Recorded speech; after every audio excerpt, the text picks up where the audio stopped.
ईश्वर ने सृष्टि के प्रारंभ में 4 वेदों का ज्ञान दिया 4 ऋषियों को। वेद के अनेक पर्यायवाची हैं। छंद, निगम, मंत्र, श्रुति, आम्नाय, ये वेद के पर्यायवाची हैं। वेद को इन नामों से भी कहा जाता है। और वेद के मंत्रों को भी, वेद के एक एक मंत्र को भी छंद कहते हैं। वेद के एक एक मंत्र को वेद कहते हैं। वेद के एक एक मंत्र को निगम कहते हैं।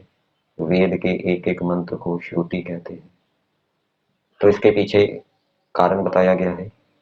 यहाँ ऋग्वेद आदि भाष्य भूमिका में वेद विषय विचार में महर्षि दयानंद जी ने संस्कृत भाग में लिखा है,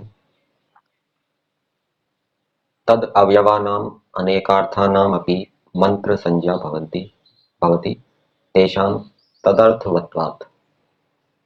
वेदों के जो अवयव हैं अर्थात मंत्र हैं, उनको भी मंत्र कहते हैं। वेद को मंत्र तो कहते ही है, वेद संहिता को मंत्र तो कहते ही है। वेदों के जो अवयव हैं मंत्र, उनको भी मंत्र कहा जाता है। तेषां तदर्थवत्वात्, क्योंकि उन मंत्रों का भी वही प्रयोजन है जो वेद का है। जैसे गाड़ी होती है, गाड़ी के अवयव होते हैं। शरीर होता है, शरीर का अवयव होते हैं। शरीर का प्रयोजन क्या है? परमेश्वर ने शरीर किस लिए दिया है? भोग और अपवर्ग के लिए। ऐसे ही शरीर के जो अवयव हैं उनका भी प्रयोजन क्या हो जाएगा? भोग और अपवर्ग। इसलिए शरीर के अवयव को भी हम शरीर कह सकते हैं। हाथ भी शरीर है, पैर भी शरीर है। ऐसे ही वेद का प्रयोजन क्या है? वेद को पढ़ने से सब सुखों की प्राप्ति होती है। वेद को पढ़ने से मनुष्य विद्वान बनते हैं। तो ये वेद का प्रयोजन मंत्रों का भी है। मंत्र से भी सुखों का लाभ होता है। मंत्र को पढ़ के भी मनुष्य विद्वान बनता है।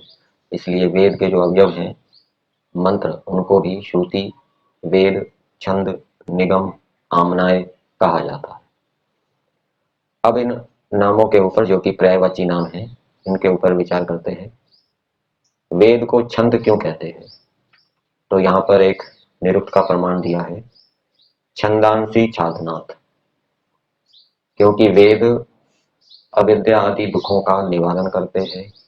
निवारण करने से और सुखों से आच्छादित करने से वेद को छंद कहा जाता है। और यही बात वेद के एक अवयव मंत्र के ऊपर भी लागू हो जाएगी।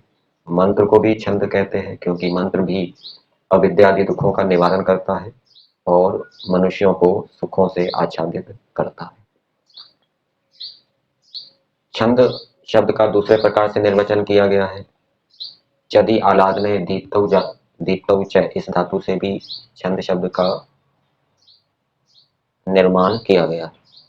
तो इसके आधार पे क्या अर्थ होगा कि वेद को पढ़ने से, सब विद्याओं की प्राप्ति होने से मनुष्य आह्लादी होता है, प्रसन्न होता है, हर्षित होता है। इसलिए वेद को छंद कहते हैं। और दीप्तौज, वेद को पढ़ने से मनुष्य सभी अर्थों को जानने वाला होता है। इस कारण से भी वेद को छंद कहते हैं। यहाँ हिंदी भाग में दिया है, वेद को छंद क्यों कहते हैं? क्योंकि वेद स्वतंत्र प्रमाण है, अर्थात वेद की बातों को सिद्ध करने के लिए किसी दूसरे शब्द प्रमाण की आवश्यकता नहीं होती। और दूसरा, वेद सत्य विद्याओं से परिपूर्ण है। इस कारण से भी वेद को छंद कहते हैं। फिर एक बात और, छंद को भी वेद कहते हैं। जो छंद हैं उनको भी वेद कहते हैं। छंद नाम मंत्र का भी है, और छंद जिन मंत्र जिनसे बंधे होते हैं उनको भी, गायत्री आदि को भी छंद कहा जाता है। तो मंत्र कहो या गायत्री आदि छंद लो, तो इनको वेद क्यों कहते हैं? तो इसके विषय में बताया, क्योंकि उन छंदों से या छंद से सब विद्याएं अच्छी प्रकार से स्वीकृत होती है। येन छंदसा छंदोभिर्वा सर्वाः विद्याः संवृताः आवृताः सम्यक स्वीकृता भवन्ति। तो इन छंदों से या छंद से सब विद्याएं अच्छी प्रकार से स्वीकृत होती है, इसलिए इन छंद को वेद भी कहते हैं। फिर वेद को मंत्र भी कहते हैं। वेद को मंत्र क्यों कहते हैं? तो मंत्र शब्द की व्युत्पत्ति मत्री गुप्त भाषण धातु से की गई है।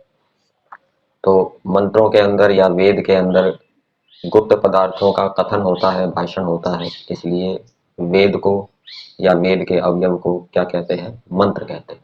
गुप्त पदार्थ जिनको हम नेत्रादि इंद्रियों से नहीं जान सकते, ऐसा लेना चाहिए। आत्मा, परमात्मा, मन, बुद्धि और पुनर्जन्म, मोक्ष, प्रलय की अवस्था, सृष्टि की उत्पत्ति की अवस्था, तो ये गुप्त पदार्थ हैं। इन गुप्त पदार्थों का कथन वेदों के अंदर होता है, इसलिए वेद को मंत्र कहते हैं।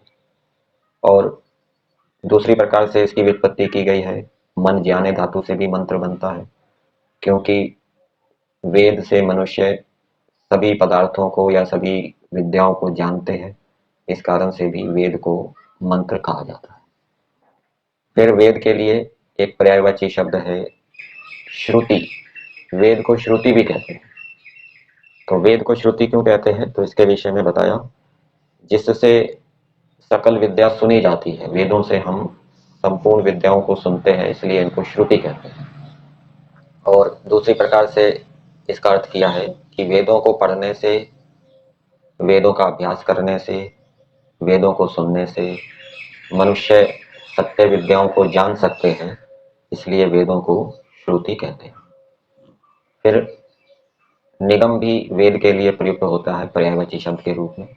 वेद को निगम क्यों कहते हैं? तो इसका निर्वचन किया गया है, निगच्छन्ति नितराम जानन्ति प्राप्नुवन्ति वा सर्वा विद्या यस्मिन् स निगमो वेदो मंत्रश्च इति। तो इसका अर्थ दिया है, जिससे सब विद्याओं का बोध व प्राप्ति होती है, अथवा जिससे पदार्थों का यथार्थ ज्ञान होता है, इस कारण से वेद को या वेद के अवयव मंत्र को निगम कहते हैं। तो इस प्रकार से वेद के अनेक पर्यायवाची शब्द हैं, छंद, निगम, मंत्र, श्रुति, आमनाय आदि। और वेद के जो अवयव हैं मंत्र, उनको भी इन पर्यायवाची शब्दों से कहा जाता है। और इन शब्दों का क्या अर्थ है, इसके विषय में अभी हमने कुछ चर्चा की।